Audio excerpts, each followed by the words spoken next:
بسم اللہ الرحمن الرحیم۔ السلام علیکم پیارے دوستو۔ ایک بہت ہی ایمان افروز واقعہ۔ وہ گرمی کی ایک تپتی دوپہر تھی۔ دفتر سے میں نے چھٹی لی ہوئی تھی کیونکہ گھر کے کچھ ضروری کام نمٹانے تھے۔ میں بچوں کو کمپیوٹر پر گیم کھیلنا سکھا رہا تھا کہ باہر بیل بجی۔ کافی دیر کے بعد دوسری بیل ہوئی تو میں نے جا کر دروازہ کھولا۔ سامنے میری عمر کے ایک صاحب کھڑے تھے۔ السلام علیکم۔ انہوں نے نہایت مہذب انداز میں سلام کیا۔ پہلے تو میرے ذہن میں خیال گزرا یہ کوئی چندہ وغیرہ لینے والے ہیں۔ ان کے چہرے پر داڑھی خوب سج رہی تھی اور لباس سے وہ چندہ مانگنے والے ہرگز نہیں لگ رہے تھے۔ جی فرمائیے، میں نے پوچھا۔ آپ طاہر صاحب ہیں؟ جی، میں نے مختصر جواب دیا۔ وہ مجھے رفیق صاحب نے بھیجا ہے۔ غلبہ آپ کو کرایہ دار کی ضرورت ہے؟ ہاں۔ مجھے اچانک یاد آیا کہ میں نے دفتر کے ایک ساتھی طاہر کو بتایا تھا کہ میں نے اپنے گھر کا اوپر والا پورشن کرائے پر دینا ہے۔ اگر کوئی نیک اور چھوٹی سی فیملی اس کی نظر میں ہو تو بتائے، کیونکہ دفتر کی تنخواہ سے خرچے پورے نہیں ہوتے۔ مجھے افسوس ہوا کہ میں نے اتنی دھوپ میں کافی دیر اسے باہر کھڑا رکھا۔ اسے 6 ماہ کے لیے مکان کرائے پر چاہیے تھا کیونکہ اپنا مکان وہ گرا کر دوبارہ تعمیر کروا رہے تھے۔ میں نے 3000 کرایہ بتایا، لیکن بات 2000 پر پکی ہو گئی۔ وہ چلا گیا تو مجھے افسوس ہونے لگا کہ کرایہ کچھ کم ہے۔ اوپر صرف ایک چھوٹا سا کمرہ، کچن اور باتھ روم تھا۔ مجھے اپنی بیوی کا دڑکا لگا ہوا تھا کہ اسے معلوم ہو گیا تو کتنا جھگڑا ہوگا، اور وہی ہوا۔ بقول اس کے 2000 تو صرف بچوں کی فیس ہے۔ مجھے اس نے کافی برا بھلا کہا اور میں چپ چاپ سنتا رہا اور اپنی قسمت کو کوستا رہا۔ میں نے MSc بہت اچھے نمبروں سے کیا تھا، اس لیے فوراً نوکری مل گئی۔ نوکری ملی تو شادی بھی فوراً ہو گئی۔ میری بیوی بھی بہت پڑھی لکھی تھی، وہ بھی ایک انگریزی اسکول میں پڑھاتی تھی۔ ہمارے 3 بچے تھے مگر گزارا مشکل سے ہوتا تھا۔ وہ صاحب اور ان کے بیوی بچے ہمارے گھر شفٹ ہو گئے۔ ان کی بیوی نے مکمل شرعی پردہ کیا ہوا تھا۔ دونوں بڑے بچے بہت ہی مہذب اور خوبصورت تھے۔ چھوٹا گود میں تھا۔ کچھ دنوں بعد ایک دن میں دفتر سے آیا تو میری بیوی نے بتایا کہ میں نے بچوں کو کرایہ دار خاتون سے قرآن مجید پڑھنے کے لیے بھیج دیا ہے۔ اچھا پڑھاتی ہے۔ ان کے اپنے بچے اتنی خوبصورت تلاوت کرتی ہے۔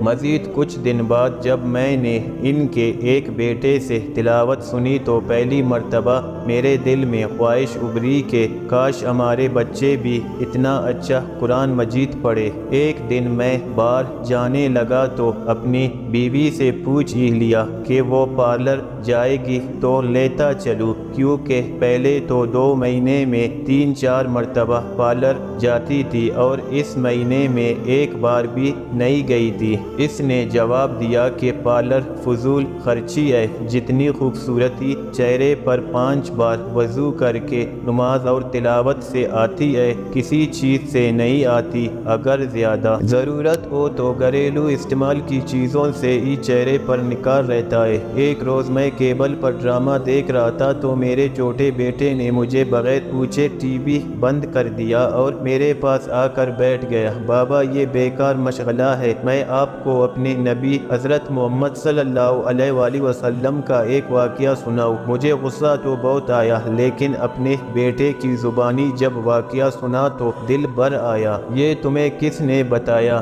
میں نے پوچھا۔ ہمارے استانی محترم نے۔ وہ قرآن مجید پڑھنے کے بعد آپ صلی اللہ علیہ وآلہ وسلم اور صحابہ کرام کے متعلق بتاتی ہے۔ اپنے گھر کی اور بیوی بچوں کی تیزی سے بدلتی حالت دیکھ کر میں حیران ہو رہا تھا کہ ایک روز بیوی نے کہا کہ کیبل کٹوا دے، کوئی نہیں دیکھتا، اور ویسے بھی فضول خرچی اور اوپر سے گناہ ہے۔ چند روز بعد بیوی نے شاپنگ پر جانے کو کہا تو میں بخوشی تیار ہو گیا۔ اس نے کافی دنوں بعد شاپنگ کا کہا تھا، ورنہ پہلے تو آئے دن بازار جانا رہتا تھا۔ کیا خریدنا ہے؟ میں نے پوچھا۔ برقع؟ کیا میں ہنسی تو وہ بولی پہلے میں کتنی ہی غیر شرعی کام کرتی تھی، آپ نے کبھی مذاق نہیں اڑایا تھا، اب اچھا کام کرنا چاہتی ہوں تو آپ کو مذاق سوجھ رہا ہے۔